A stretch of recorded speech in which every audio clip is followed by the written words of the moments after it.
So these four titles, what are they? Can you say? I'm not going to name those games. Can we say if either of those titles are Starfield or Indiana Jones? They are not Starfield or Indiana Jones. They are not Starfield or Indiana Jones. Liar.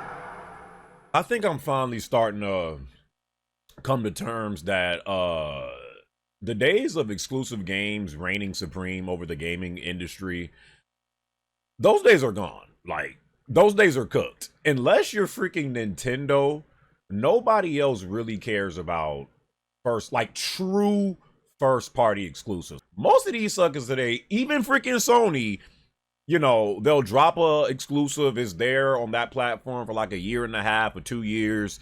Then you're going to see it on PC. You might see it on, you know, Xbox or PlayStation. After watching, which I'm about to get into, because you know these XBOTS is going crazy, but after watching that trash Gamescom event yesterday, Jeff Keighley, hey bro, I had said this before, all due respect to Jeff Keighley, because he is really only the sole person out there that is still trying to give gamers something to watch. So I will always respect Jeff Keighley for that, but there's this other side that's like, yo, this man needs to be stopped, because every time Jeff Keighley hypes up one of his shows, is some of the most garbage, most time-wasting shows I've ever watched in my life. And that is what this Gamescom event was. Like, holy crap. Indiana Jones. Now, we all, like, I mean, maybe some of us did not know, but this has been rumored for a while that Xbox is, you know, one of their big titles, upcoming titles, was rumored to be coming to PlayStation. And, you know, just like you guys seen at the very beginning, Phil Spencer was like, oh, no. It ain't going to be, it's not going to be Starfield. It's not going to be Indiana Jones. I knew that sucker was lying. I can't look at Phil Spencer no more today and believe a word that comes out of that sucker's mouth. And it's not even because of Phil Spencer himself. Some people, you know, like to blame everything going on at Xbox on Phil Spencer. Do I think Phil Spencer has said some crazy things as of late? Yes, he has. However, I think Phil Spencer is just a puppet. Phil Spencer is just like the president. Like, I don't think the president is really in charge of nothing neither. It's all the suckers behind the scenes that you never see that's really calling the shots, making, you know, the moves at Xbox. And, you know, Phil Spencer just has to be the guy to, you know, to make this stuff known. So suckers be like, yo, fire this dude. Fire this dude. Get rid of him. But yeah, at this point, I don't believe a word that comes out of Phil Spencer's mouth, because why should I? Why should I believe anything that this man has to say, given the track record of what's been going on at Xbox?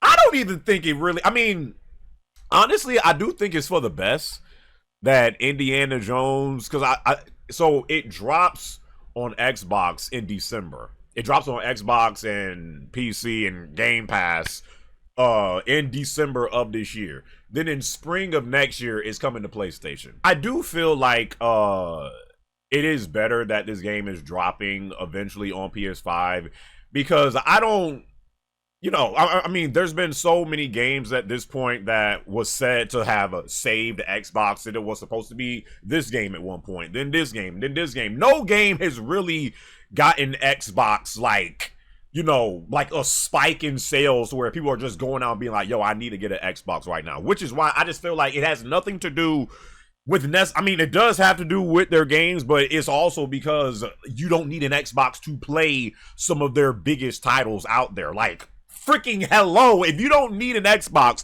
to play most of their best games, why are people going out to buy an Xbox again? I mean, but people act like Game Pass has nothing to do with this junk. Or like games being on PC have nothing to do with this junk. I just believe that Microsoft don't even believe themselves that their games are going to sell well if they just drop it on one or two platforms at that. That is why they are now being like, no, we've taken enough. We have taken enough risks. We have, bought out and acquired all these freaking studios and spent all this money. We ain't doing this junk no more. We need to make max profits. And if that is releasing games on PlayStation soon, so be it. So freaking be it. And I truly think Starfield is eventually coming to PlayStation as well. Even though Phil Spencer said it's not coming, Starfield is definitely going to be on PlayStation one day as well. As soon as that DLC come out and the DLC don't revive player interest like that, Starfield is going to come to PS5 as well. There's been rumors of a Halo coming. Listen. Y'all know my relationship with Halo. I got a love-hate relationship with this damn series. I don't even, when you say 343 Industries name to me, I get PTSD. But Halo is still, like, one of my favorite gaming franchises of all time. I personally think seeing Halo on PlayStation would be disgusting. Like, it would actually make me sick. With what's been going on at Xbox, it would not shock me if Halo eventually comes to PlayStation. It would not shock me if Forza eventually comes to PlayStation. You just seen freaking Sea of Thieves came to PlayStation, what, like earlier this year or last year. Like, these are just the times that we're in.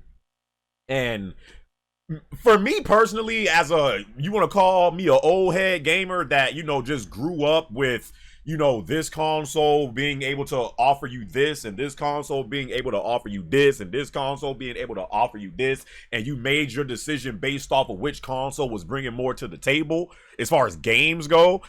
I still, wish that we was in that era, the era of PS3 and 360 and, all that stuff. But outside of, again, Nintendo, I just feel like the days of true exclusive gaming is over.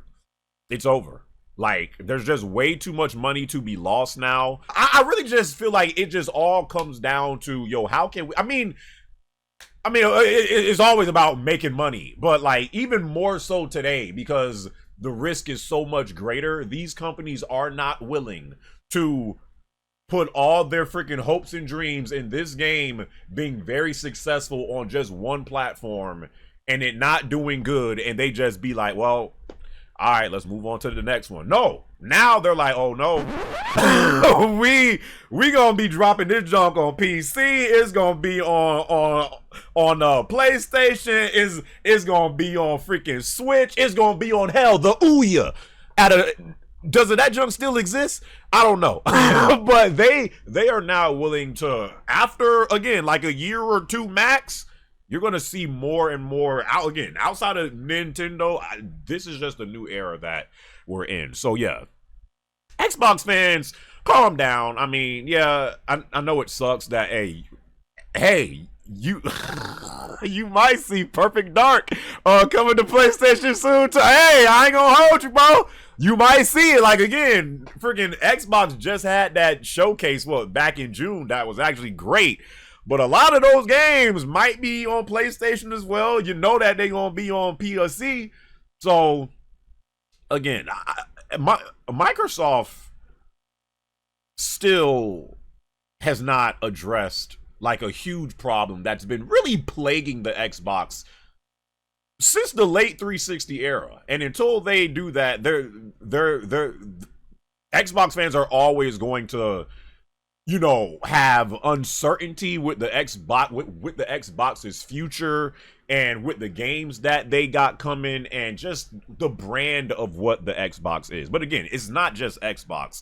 It's just they kind of, are affected by this more because PlayStation can still rely on, a title here or there, but PlayStation is doing it too, bro. But y'all leave y'all thoughts and comments about what do y'all feel about the current state of exclusive gaming in games today. Like, do you still feel like exclusives matter or not? Because I've legit heard people, YouTubers, like, that have thousands upon thousands of freaking followers out there that'll say, man, those are days are done. This is the new day, and it's better like this for where, you know, you can play games on this platform or this platform and just have crossplay and stuff like that, and then everyone is happy. But at the end of the day, it kills the competition. It does. Like, I don't care what no one says. Like, when gaming was at its best, when PlayStation had this, when Microsoft or when Xbox had this, when Nintendo had this, I don't care what you can say. You can bring up all the numbers, all of the stats. I don't care. I really don't care. Gaming is at its best when the competition is at its highest. And with, you know, all these games now being all, you know, on this platform, and it's all about being connected and crossplay, this is what you get.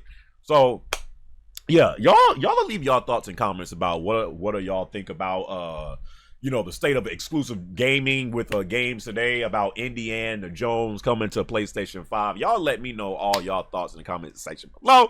Hope you guys enjoyed this video. Look forward to Starfield, Perfect Dark, what else Xbox got coming? It's all coming to PlayStation. So PlayStation boys, even though Sony's kind of leaving us in the dark as well.